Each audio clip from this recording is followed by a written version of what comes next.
bien rappelé l'ambassadeur de France que la Guinée donne une certaine vigueur à la promotion de notre mémoire institutionnelle. L'atelier pour lequel vous êtes invité aujourd'hui à recevoir les résultats a permis à notre institution de passer en revue un ensemble de thématiques dont l'aboutissement a été la conception d'un cadre de transparence des deux scrutins, un cadre légal et administratif aussi, mais aussi l'amélioration de la cartographie des bureaux de vote, la définition des critères de désignation des démembrements et enfin l'élaboration de ces deux chronogrammes. Dans le cadre de nos travaux donc de réflexion, au titre des élections présidentielles régionales, municipales et communautaires, devant conduire à l'installation des conseils de district pour les communes rurales, ainsi que les conseils de quartier pour les communes urbaines, nous avons abouti à la mise en place d'un schéma directeur opérationnel. Au-delà d'un simple exercice qui rentre dans les attributions classiques de la CENI, à laquelle les dispositions utiles de la Constitution du 7 mai 2010 confèrent en ses articles 132 et suivants la mission d'organiser les élections en République de Guinée.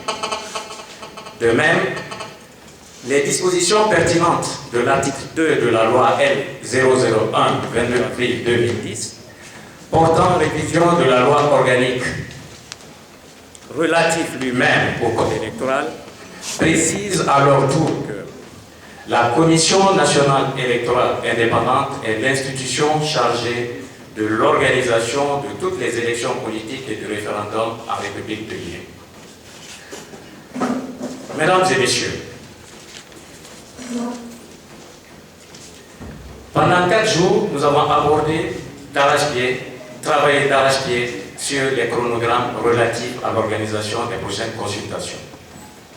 La CENI a passé en revue tous les scénarios pertinents susceptibles de permettre la bonne tenue des élections à venir.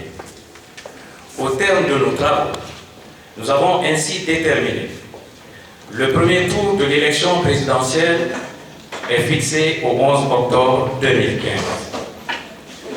La tenue des élections municipales et locales est fixée pour la fin du premier trimestre 2016. Nous avons aussi avancé avec des progrès notables, s'agissant, comme on l'a rappelé tout à l'heure, et c'est très important, le toilettage, justement, et la fiabilisation de la cartographie des bureaux de vote. Je me permets de rappeler que le chemin à parcourir reste encore long avec des pentes fortes et raides. C'est pourquoi nous engageons toutes les parties prenantes à redoubler d'efforts pour donner à notre pays et à ses populations la chance d'enraciner la démocratie et de consolider l'état de droit dans notre pays. Mesdames et messieurs, à présent, je vais laisser la place au comité que la CENI a bien voulu mettre en place pour favoriser la concertation avec l'ensemble des acteurs.